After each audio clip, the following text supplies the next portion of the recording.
Alright, what we're gonna do right here is basically we're gonna use a voltmeter to test our battery. Okay, so as you can see, the voltmeter,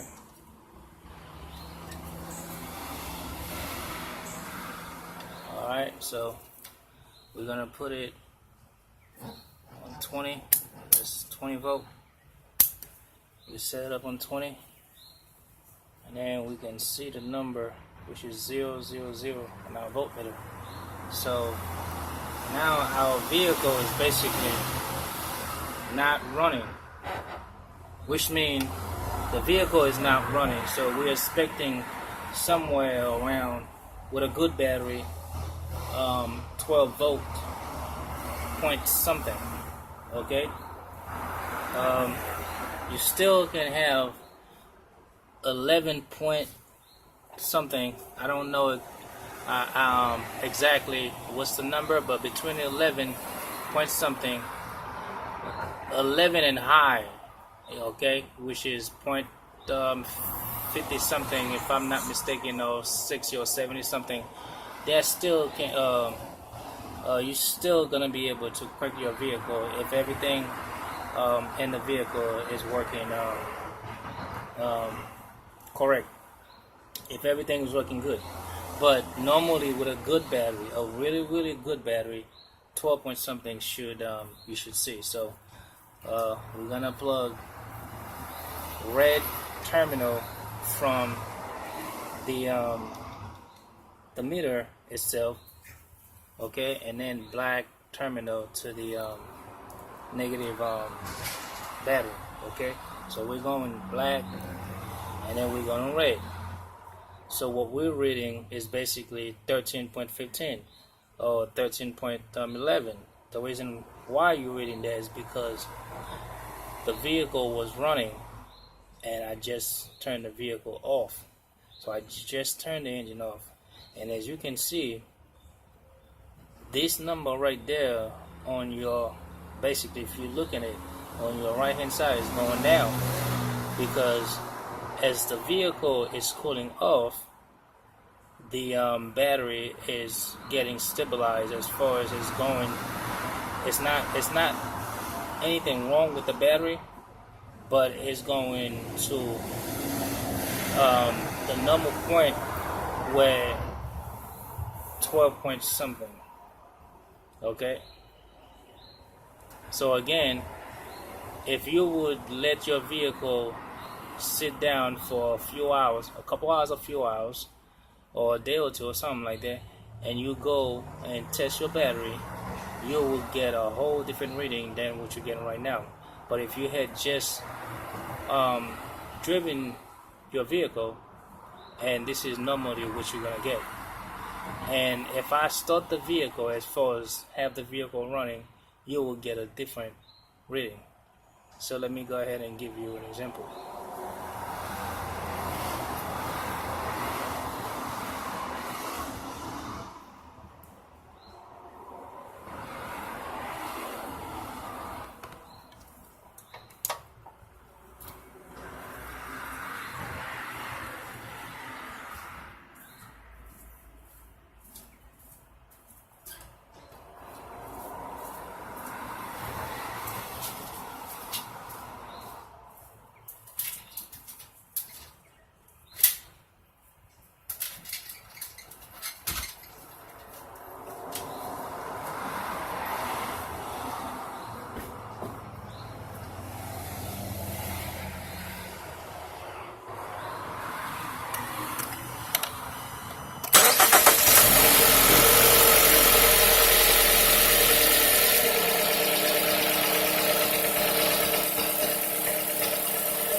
Now that the vehicle is running, okay, we're gonna go ahead and test the syntax.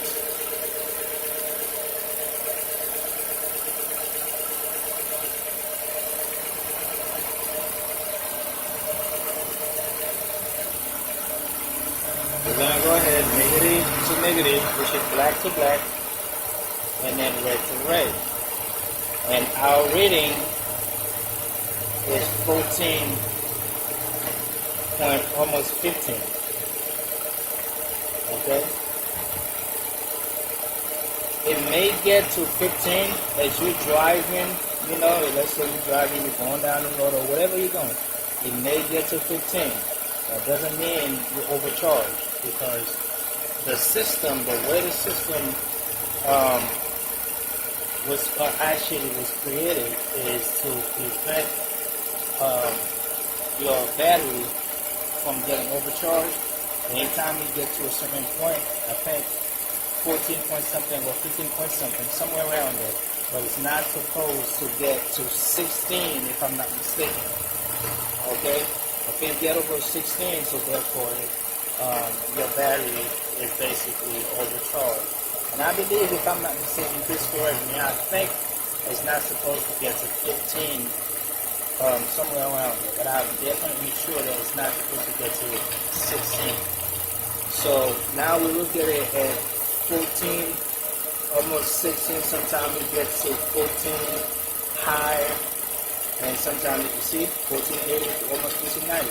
So I believe as you're driving, or you're driving down the road, or especially when you're on the highway, it will get to 15. Okay, but it's not supposed to get to 16.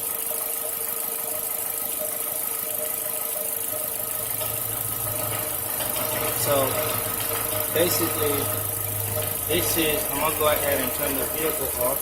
Actually, I'm gonna let it run for a minute because I just did an oil change. So basically, if you feel like you have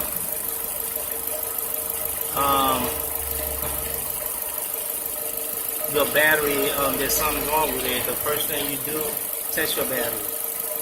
Okay? The number way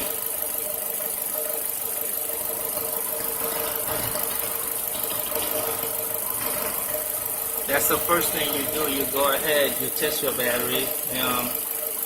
You don't have to use the same equipment that I'm using. You can, there's plenty of other equipments out there that you can use to check your batteries, but make sure you check your batteries. And after, even after you turn your car off, trying to see how fast your battery would actually start going down. If your battery is going down real fast and past 11 and going 10, so therefore there's a problem that's going on, around. It's either the battery, or it could be anywhere where you have a short somewhere, or you have something's going on as far as wires. Could be a ground touching it, could be anything. Okay, but the first thing you should do after you notice that, take the battery out and then test the battery itself. Make sure that the battery is charged. You can turn the car on, let the battery charge, and then turn the car off. Take the terminals out real quick, the negative and the positive real quick, and unplug the battery, eliminate the battery from the vehicle. Then go ahead, test the battery itself. And if you see the battery tests, good, as far as you still have 12 volt, it doesn't mean you are 100% sure it's not the battery, because it could be where the battery is going bad, where when the battery under load, it start acting up, but when there's no load, it stays stabilized. So you're gonna have to take the battery to a bench test, or to any auto parts store, or and then for them to actually test the battery and then make sure it's not the battery there's something wrong with it. Now, if it is determined that's the battery, it's not the battery, then you know you have a problem around your engine somewhere, or somewhere in your vehicle. So that's when you take the next step to go ahead, go a little bit further, and then find out what is wrong with your vehicle. But with a simple, diagnostic, as far as what I just explained to you, can save you time and money. You can actually do the simple thing yourself. And after that, if you can't figure it out, then you let somebody that's an expert about stuff like that to go ahead, like I said, help you out a little bit.